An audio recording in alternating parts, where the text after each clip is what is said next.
പ്രിയപ്പെട്ട കൂട്ടുകാർക്ക് ഇന്നത്തെ കറണ്ട് അഫയേഴ്സ് സെക്ഷനിലേക്ക് സ്വാഗതം. കറണ്ട് അഫയേഴ്സ് ഒക്കെ നന്നായിട്ട് പഠിച്ചോളേ, എല്ലാം കൂടെ ഒരുമിച്ചൊരു ക്ലാസ്സിലാക്കി തന്നെ നിങ്ങൾക്ക് ബുദ്ധിമുട്ടാവുമല്ലോ എന്ന് വിചാരിച്ചാണ് എല്ലാ ദിവസവും രാവിലെ കൃത്യം 5 മണിക്ക് കുറച്ച് കാര്യങ്ങളായിട്ട് നമ്മൾ വീഡിയോയിൽ വരുന്നത്. അതുകൊണ്ട് എല്ലാ ദിവസവും കറക്റ്റ് ആയിട്ടുള്ള കാര്യങ്ങൾ എഴുതി തന്നെ പഠിക്കാനായിട്ട് ശ്രമിക്കുന്നേടാ.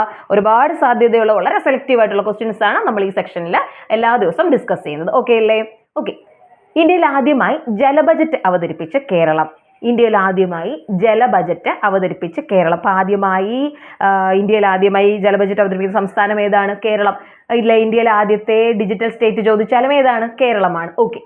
ആദ്യത്തെ ബ്രെയിൻ ഹെൽത്ത് മിഷൻ ക്ലിനിക് ആരംഭിച്ചത് ബാംഗ്ലൂരാണ്. ഇന്ത്യയിലെ ആദ്യത്തെ ബ്രെയിൻ ഹെൽത്ത് മിഷൻ ക്ലിനിക് ആരംഭിച്ചത് ബാംഗ്ലൂരാണ്. ബാംഗ്ലൂർ എന്താ പ്രത്യേകത? എന്തൊക്കെ പ്രത്യേകതയുണ്ട്? കരസേനാ ദിനത്തിൽ ഡൽഹിക്ക് പുറത്ത് പരേഡ് നടന്ന ആദ്യ ഇന്ത്യൻ നഗരമാണ് ബാംഗ്ലൂർ. കഴിഞ്ഞ വർഷം 2024 അത് നടന്നത്. അപ്പോൾ ഇന്ത്യയിൽ ആദ്യമായി ബ്രെയിൻ ഹെൽത്ത് മിഷൻ ക്ലിനിക് ആരംഭിച്ചത്, ഇന്ത്യയുടെ ആദ്യത്തെ AI ഓങ്കോളജി സെന്റർ നിലവിൽ വന്നത്, ഇന്ത്യയുടെ ആദ്യത്തെ AI ഓങ്കോളജി സെന്റർ നിലവിൽ വന്നത് കരസേനാ ദിനത്തിൽ ഡൽഹിക്ക് പുറത്ത് പരേഡ് നടന്ന ബാംഗ്ലൂരാണ്. ഇന്ത്യയിൽ ആദ്യമായി വേൾഡ് കോഫി കോൺഫറൻസിന് വേദിയായ ആദ്യ ഇന്ത്യൻ നഗരം ചോദിച്ചാൽ ഏതാ? ബാംഗ്ലൂരാണ്. ഗൂഗിളിന്റെ ഏറ്റവും പുതിയ ഓഫീസ് ഇന്ത്യയിൽ നിലവിൽ വന്നത് ബാംഗ്ലൂരാണ്. അതിന്റെ പേര് അനന്തയാണ്. അനന്ത എന്ന പേരിൽ ഗൂഗിളിന്റെ ഓഫീസ് നിലവിൽ വന്നത് ബാംഗ്ലൂരാണ്. ഓക്കെ അല്ലേ? ചാറ്റ് GPTക്ക് നിരോധനം ഏർപ്പെടുത്തിയ രാജ്യമാണ് ഇറ്റലി. അടുത്തിടെ ചാറ്റ് GPTക്ക് നിരോധനം ഏർപ്പെടുത്തിയ രാജ്യമാണ് ഇറ്റലി. രാജ്യം ഏതാണ്? ഇറ്റലിയാണ്. കേരളത്തിൽ ആദ്യത്തെ ISO സർട്ടിഫൈഡ് റെയിൽവേ സ്റ്റേഷൻ ചോദിച്ചാൽ തിരുവനന്തപുരം സെൻട്രൽ ആണ്. കേരളത്തിൽ ആദ്യത്തെ ISO സർട്ടിഫൈഡ് റെയിൽവേ സ്റ്റേഷൻ ഏതാണ്? തിരുവനന്തപുരം സെൻട്രൽ ആണ്. ISO സർട്ടിഫൈഡ് കളക്ടറേറ്റ് ഏതാ? ISO സർട്ടിഫൈഡ് കളക്ടറേറ്റ് ചോദിച്ചാൽ അത് കോട്ടയമാണ്. ISO സർട്ടിഫൈഡ് കളക്ടറേറ്റ് കോട്ടയമാണെങ്കിൽ മുഴുവൻ ഗ്രാമപഞ്ചായത്തുകൾക്കും ISO സർട്ടിഫിക്കേഷൻ ലഭിച്ചത് തൃശ്ശൂർ ജില്ലയ്ക്കാണ്. മുഴുവൻ ഗ്രാമപഞ്ചായത്തുകൾക്കും ISO സർട്ടിഫിക്കേഷൻ ലഭിച്ചത് തൃശ്ശൂർ ജില്ലയ്ക്കും. എന്നാൽ ISO സർട്ടിഫൈഡ് കളക്ടറേറ്റ് ചോദിച്ചാൽ അതേതാണ്? കോട്ടയവും. ISO സർട്ടിഫൈഡ് റെയിൽവേ സ്റ്റേഷൻ ചോദിച്ചാൽ തിരുവനന്തപുരം സെൻട്രൽ. കേരളത്തിലെ തെക്കേറ്റത്തെ റെയിൽവേ സ്റ്റേഷൻ ഏതാ? കേരളത്തിലെ തെക്കേറ്റത്തെ റെയിൽവേ സ്റ്റേഷൻ പാറശാലയാണ്. കേരളത്തിലെ തെക്കേറ്റത്തെ റെയിൽവേ ജംഗ്ഷൻ ഏതാ? അത് കൊല്ലമാണ്. കേരളത്തിലെ തെക്കേറ്റത്തെ റെയിൽവേ ജംഗ്ഷൻ ചോദിച്ചാൽ കൊല്ലം. കേരളത്തിലെ തെക്കേറ്റത്തെ റെയിൽവേ സ്റ്റേഷൻ ചോദിച്ചാൽ പാറശാല. കേരളത്തിലെ ആദ്യത്തെ ISO സർട്ടിഫൈഡ് റെയിൽവേ സ്റ്റേഷൻ ചോദിച്ചാൽ അത് തിരുവനന്തപുരം സെൻട്രൽ ആണ്. ഈ ഡിസ്ട്രിക്ട് പ്രോജക്റ്റ് വില്ലേജ് ഓഫീസുകളിൽ കൃത്യമായ രീതിയിൽ നടക്കുന്നുണ്ടോ എന്നറിയാൻ വിജിലൻസ് നടത്തിയ പരിശോധനയാണ് ഓപ്പറേഷൻ സുതാര്യത. അപ്പൊ എന്താണ് ഓപ്പറേഷൻ സുതാര്യത?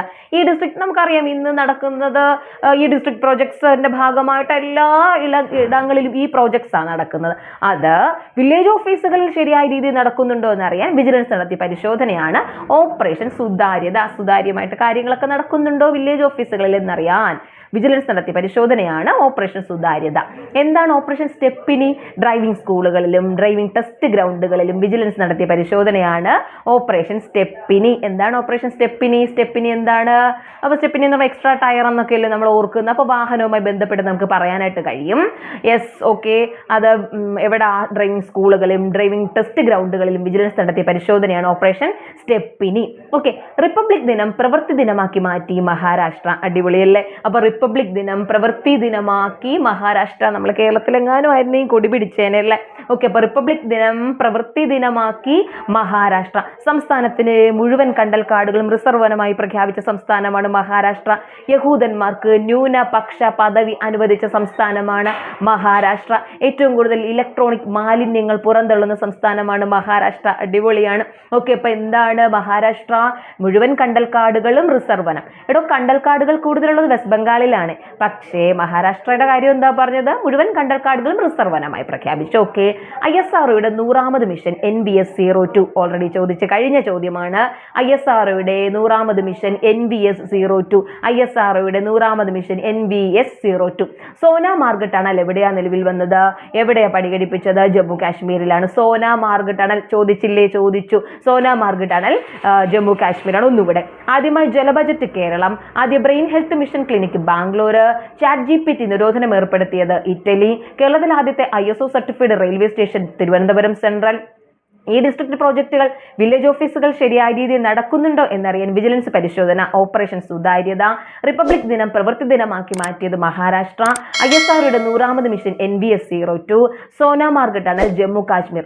ഒന്നുകൂടെ ഞാൻ ഓർപ്പിക്കട്ടെ, നമ്മൾ ഡെയിലി കറണ്ട് അഫേഴ്സ് ഇടുന്നത് കൃത്യമായി എഴുതി സൂക്ഷിച്ചോ. നിങ്ങൾ അടുത്ത പരീക്ഷ കഴിയുമ്പോൾ നിങ്ങൾക്ക് ഇത് 100% പ്രയോജനപ്പെടുമെന്ന് ഞാൻ ഉറപ്പ് തരുന്നു. എല്ലാ ദിവസവുമുള്ള കറണ്ട് അഫേഴ്സ് ക്ലാസ് കുറച്ച് ക്വസ്റ്റ്യൻസ് 5 10 ക്വസ്റ്റ്യൻസ് ആയിട്ട് കൃത്യമായിട്ട് എഴുതി പൊക്കോളേ. അപ്പോൾ നാളത്തെ കറണ്ട് അഫയേഴ്സ് സെക്ഷനിൽ വീണ്ടും കാണാം. ബൈ.